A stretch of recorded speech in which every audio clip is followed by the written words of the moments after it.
जब से महाकुंभ में कल रात के हादसे के बारे में पता चला तब से पूरा देश बहुत ज्यादा पीड़ा में है। और यह पीड़ा इसलिए भी ज्यादा है कि इतना भव्य और दिव्य आयोजन हो रहा था। सनातन का गौरव देश और दुनिया देख रही थी।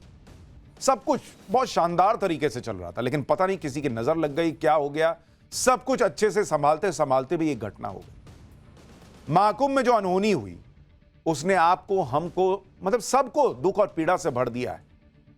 कुछ नेताओं का मैं कह नहीं सकता, लेकिन बाकी देश को अगर आप मोटे तौर पर बात कीजिएगा तो लोग पीड़ा में।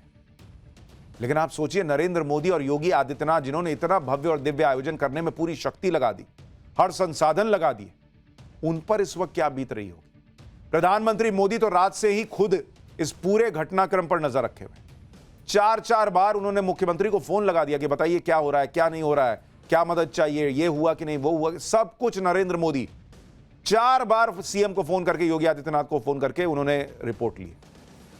मुख्यमंत्री योगी आदित्यनाथ तो आज इस घटना पर बात करते करते रो पड़े। बॉस, कभी देखा नहीं होगा कि मुख्यमंत्री योगी आदित्यनाथ इस तरह से भावुक हो जाएं और मतलब गला रूंध जाए, आवाज ना निकले। लेकिन बात हिंदू समाज की हो, सनातनियों की हो, और इतना सब करने के बाद कोई हादसा हो जाए तो फिर पीड़ा तो होती है। वो किसी को भी इमोशनल कर देती है। क्योंकि आप घर का कोई भी छोटा मोटा इवेंट ही सोच लीजिए, घर में भी कोई कार्यक्रम होता है, अच्छे से संपन्न हो जाता है तो आदमी कहता है कि अरे भाई भगवान ने सब अच्छे से निपटा दिया। लेकिन यहां तो ऐसा आयोजन है जहां करोड़ों करोड़ लोग एक साथ आ रहे हैं। सारा बंदोबस्त करने के बाद कोई घटना हो जाए जिसमें कुछ लोगों की जान चली जाए तो फिर चुनौती भी बढ़ती है, सवाल भी उठते हैं और पीड़ा भी होती है। जिन्हें सवाल करना है, जिन्हें राजनीति करनी है, वो ये सब कर रहे हैं। लेकिन चाहे पीएम मोदी हो या फिर सीएम योगी, उन्होंने महाकुंभ के हादसे के बाद इन सब पर ध्यान नहीं दिया। पॉलिटिक्स में नहीं फंसे वो। उन्होंने ध्यान दिया कि सबसे पहले स्थिति कैसे कंट्रोल में करनी है, किसी तरह का कोई पैनिक ना हो, कोई और घटना ना हो जाए, क्योंकि वहां करोड़ों लोग मौजूद थे। बॉस, आपको याद होगा पटना में नरेंद्र मोदी गांधी मैदान में रैली कर रहे थे, पीछे बम फटा था। नरेंद्र मोदी ने भीड़ में पैनिक नहीं फैलने दिया था, किसी को पता नहीं लगने दिया कि ऐसी घटना हुई है। उसी तरह से आज कोई और घटना ना हो जाए। 10 करोड़ 9 करोड़ लोग हैं बॉस, इसका पूरा ध्यान रखा गया। अच्छी बात यह रही कि रात की उस घटना के बाद सब कुछ कंट्रोल में रहा। करोड़ों लोगों ने आज मौनी अमावस्या के सबसे बड़े स्नान में डुबकी लगाई। भक्ति और आस्था के इस उत्साह को कोई अनहोनी डिगा नहीं पाई। यही सनातन और हमारे हिंदू समाज की सबसे बड़ी ताकत भी है, क्योंकि सब ये समझते हैं कि जो हुआ वो होना नहीं चाहिए था। लेकिन यह हादसा हुआ कैसे, रात को हुआ क्या था, हादसे का पूरा सच क्या है, वो वीडियो जो वहां से आए वो क्या बता रहे हैं, घटना हुई कैसे, कोई अफवाह उड़ा दी गई क्या कोई साजिश थी, लापरवाही थी। आज एक एक चीज आपको बताऊं। एक एक वीडियो से पूरा सच आपके सामने आ जाएगा, क्योंकि महाकुंभ के इस हादसे के बारे में दिन भर से आप देख सुन रहे होंगे, लेकिन वो बातें आपको भी पता नहीं होंगी जिनसे महाकुंभ की भगदड़ का असली सच पता चल सके। इस सच को बताने से पहले आप मुख्यमंत्री योगी आदित्यनाथ को सुनिए, जो आज महाकुंभ के हादसे की बात करते करते रो पड़े। घटना दुखद है, मर्माहत करने वाला है।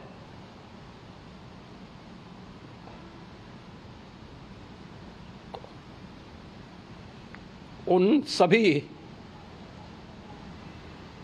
परिजनों के प्रति हमारी पूरी संवेदना है। घटना दुखद है, मर्माहत करने वाला है।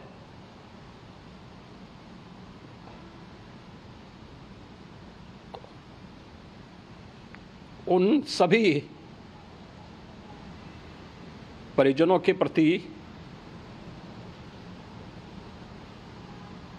हमारी पूरी संवेदना है। देख रहे हैं आप, हादसे की बात बताते बताते सीएम योगी की आंखें भर आई। वो इस तरह से अगर भावुक हैं तो इसलिए कि उन्होंने अपनी तरफ से पूरी ताकत लगाई थी इस महाकुंभ के आयोजन में। चाहे महाकुंभ की तैयारियों के लिए प्रयागराज बार बार जाना हो, बजट का अलॉटमेंट करना हो, सारे संसाधन मुहैया करवाने की बात हो, चाहे सारे प्रशासन को सिर के बल खड़ा कर देने की बात हो, योगी आदित्यनाथ ने इस महाकुंभ में कोई कसर नहीं छोड़ी। लेकिन एक अनहोनी हो गई, और महाकुंभ में रात में जो भगदड़ मची उसमें कुंभ प्रशासन ने आधिकारिक तौर पर शाम को जो जानकारी दी उसके मुताबिक महाकुंभ की भगदड़ में 30 लोगों की मौत की पुष्टि हो गई है। मरने वाले 30 लोगों में से 25 लोगों की पहचान हो गई है। 90 लोग घायल हैं, जिसमें से 35 का इलाज अभी चल रहा है। लेकिन यह हादसा हुआ कैसे, भगदड़ क्यों हुई, भगदड़ का पूरा सच क्या है, यह लापरवाही है या कोई साजिश, एक एक वीडियो से आज आपको पूरा सच पता चल जाएगा। पहले तो इस बात को समझिए कि महाकुंभ में आज भयंकर भीड़ आने की बात पहले से ही कही जा रही थी, क्योंकि आज मौनी अमावस्या है और मौनी अमावस्या को महाकुंभ का सबसे बड़ा स्नान माना जाता है। मौनी अमावस्या के स्नान के लिए कल रात से ही करोड़ों लोग संगम पहुंचने लगे थे। आप तस्वीर देखिए, गंगा और यमुना के संगम के पास वाले इलाके को संगम नोज कहते हैं। यहीं पर सबसे ज्यादा भीड़ पहुंची हुई, जिस वजह से भगदड़ मच गई। हादसा कैसे और क्या हुआ उसे समझने से के लिए आपको हादसे से ठीक पहले के कुछ वीडियो दिखाता हूं। सबसे पहले एक वीडियो देखिए। भीड़ को कंट्रोल करने के लिए प्रशासन ने बैरिकेडिंग लगा रखी। भीड़ बढ़ी तो श्रद्धालु बैरिकेड्स को तोड़कर उस रास्ते पर भागते दिखते हैं जो रास्ता पुलिस ने अखाड़ों के स्नान के लिए बनाया हुआ था। यानी यह तो दिखता है कि अगर 9 करोड़ 10 करोड़ लोग पहुंचे, श्रद्धालु पहुंचे, तो उसमें से 99.9% लोगों ने संयम दिखाया, नियम फॉलो किया। कुछ लोगों ने नियम तोड़ा। एक और वीडियो देखिए, इसमें श्रद्धालु की भारी भीड़ संगम तट की तरफ भाग रही है। इस भागम भाग में कुछ लोग जमीन पर गिर भी जाते हैं और भीड़ उन्हें कुचलते हुए आगे भाग रही है। यानी कुछ लोगों ने ऐसा माहौल बना दिया कि बस अभी स्नान करेंगे तभी जैसे वो स्नान कर पाएंगे, वरना नहीं हो पाएगा। और इसलिए वहां पर भीड़ जो लोग थे वो भी तेजी से भागने लगे। एक और वीडियो देखिए। इस वीडियो में पुलिस ने बांस को बांधकर बैरिकेडिंग की हुई, वो टूटी हुई, पुलिस उसे जोड़ने में लगी हुई। एक और वीडियो आपको दिखाता हूं। यह हादसे के ठीक बाद का वीडियो है, जिसमें बैरिकेडिंग टूटी हुई दिखती है। आसपास पुलिस वाले और मेला प्रशासन से जुड़े हुए लोग भी वहां पर दिख रहे हैं। ये तस्वीर देखिए, इसमें भी बैरिकेडिंग टूटी हुई। यानी मोटे तौर पर ये सारे वीडियो इस बात का सबूत दे रहे हैं, इस बात की तरफ इशारा कर रहे हैं कि जैसे भीड़ में से शायद कुछ लोगों ने यह प्रयास किया कि किसी तरह से अंदर जाएं, किसी तरह से स्नान कर लें, और उसके बाद बैरिकेड वगैरह तोड़ते हुए कुछ लोग अंदर गए और पीछे भीड़ आई और कहा जा रहा है कि उसी में लटपटा के कई लोग गिर गए। यही बात मुख्यमंत्री योगी आदित्यनाथ भी कह रहे हैं। योगी आदित्यनाथ ने बताया कि कैसे भीड़ ज्यादा हो गई थी और लोग बैरिकेड कूद कूद कर जाने लगे। सुनिए एक बार योगी आदित्यनाथ को। कल सायंकाल 7 बजे से ही काफ़ी बड़ी संख्या में श्रद्धालुजन प्रयागराज पहुंच करके स्नान भी कर रहे थे और काफ़ी बड़ी संख्या में श्रद्धालुजन ब्रह्म मुहूर्त का भी इंतजार कर रहे थे। एक दुर्भाग्यपूर्ण हादसा इसी दौरान अखाड़ा मार्ग पर संगम के तट पर हुआ। यह हादसा भारी भीड़ के द्वारा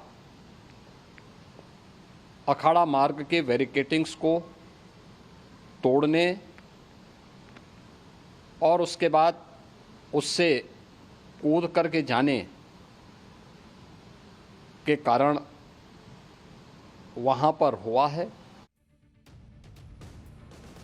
बताया जा रहा है कि यह घटना इसलिए हुई क्योंकि हर कोई वहां पर ब्रह्म मुहूर्त में संगम में डुबकी लगाना चाह रहा था।